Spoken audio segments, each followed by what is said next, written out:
I like the rosé. Mm-hmm. He's like, well, you should try this or whatever. Mm-hmm. So he had. We're gonna move this out the way. This is the Penelope Bourbon. This is their toasted series. So this has been aged for. This is selected by the Gourmet Barrel Guild. So it's barrel strength, which means this is the level of alcohol is the same amount that's coming out of the barrel. This is 116 proof. Jeez, Yep. Or 58% alcohol. ABV. It's been aged for 4 to 5 years. This is the 512th batch. It has a level 2 char and a medium toast, and I still need to kind of figure out all that means. yeah, those things mean. Yeah. Okay. All right. But this is their toasted series, so ready to try this bad boy. Okay. Well, you go ahead and try it. While you trying that, I'm gonna refill my. No, I'm getting ready to pour. Finish that up. I can't. I don't like drinking the whole thing before I read. I don't like to see it done. Anyway, again, love these glasses that I snuck in here.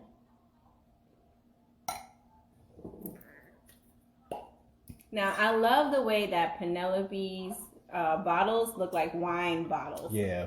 I think that adds to the appeal of it to me. They're like really good at marketing. Ooh, your pour is bad. That's because you're pouring too much. You know you shouldn't be pouring that much for me. I'm on study break. Yeah, you get study broke. Study sleep. So, Penelope Bourbon, their Gourmet Barrel. So this is selected by the Gourmet Barrel Guild. This is part of their toasted series, which I assume is like a lot of whiskey distilleries are doing is they let groups you can go in and basically buy a barrel or kind of create your own as an incentive, and then they sell it. So, but all right, so let's. So because it's a toasted series, what do you anticipate would be the taste with this? I'm gonna say toasty. Toasty. No, what you just said. What exactly what you just said. It's understanding that the bourbon, part of being a bourbon is being aged in charred new oak barrels.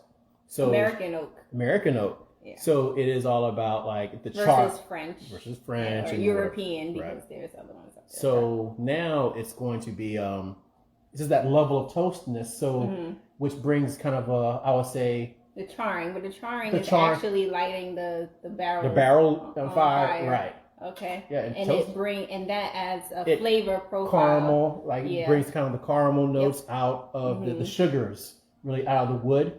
So I think those are going to be on the forefront. But also at the same time, it kind of mellows out because it's charcoal. It's going to help aid in that, like the more it's charred, the kind of charcoal still got kind of filters and softens it out some. Same thing like with wine. So with champagne, the aging process, the aging in the barrels is going to add that kind of same. With champagne, you'll get a toastiness to it, to more aged or vintage wines, you get that level of nuttiness and toastiness to it from that process. But, anyway, sorry. No. So no, I'm just saying I'm drinking champagne. We're about to taste this. It is strong on the nose. Yeah, if you stick your nose right, you gotta you really gotta to the side. You really gotta. I was like, sweat, and then. And that's why these glasses are built this way, so that you could, just. When you smell wines and whiskeys, bourbons, whiskeys, that's your first actual sense of taste. You're tasting through your nose, like it is. Sets up everything. Yep. So if you don't smell good, more than likely Sometimes it tricks you. It does trick you, but you automatically. It was something that we tasted last time.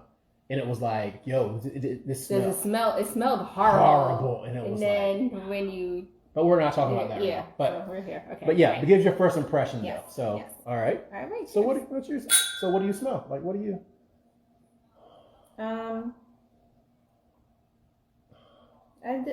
To me, it's not as sweet as some of the sweet smelling, meaning not as caramelly and honeyish as some of the other bourbons I'm used to smelling. This has a little bit more heat. It's Definitely. The alcohol. Yeah. Like you can the alcohol tell still right hasn't away dissipated. that this is high in alcohol because you know how with any type of wine or spirit, if you smell it first and the first thing that hits you is the alcohol, it kind of like a turnoff because then there's not really a lot of balance to it for you to enjoy the other flavors of it. So sometimes you have to train yourself to get past that alcohol, or don't go inhaling something right away. Right. That's where aeration comes in, getting the air to the alcohol to dissipate. Right. Because it's vapors that's coming from here. So I'm getting a little bit of vanilla. I get like nutmeg too. Really? I say nutmeg for everything because nutmeg is like the spice that I feel like it's a sweet spice. I always think of vanilla and nutmeg together. Yeah. Okay. I don't know.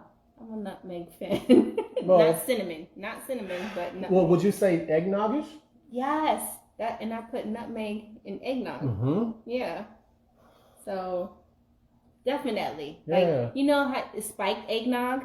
Yeah. So this would be something I would put in eggnog. It's like eggnog. All right. Yeah. So all right. Okay. But it's still like it's hot. It's hot.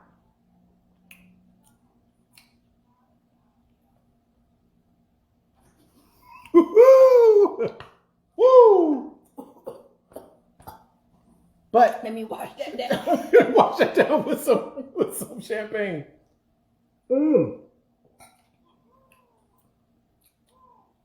But you gotta try it again. It goes away. Like the alcohol. Like this is good.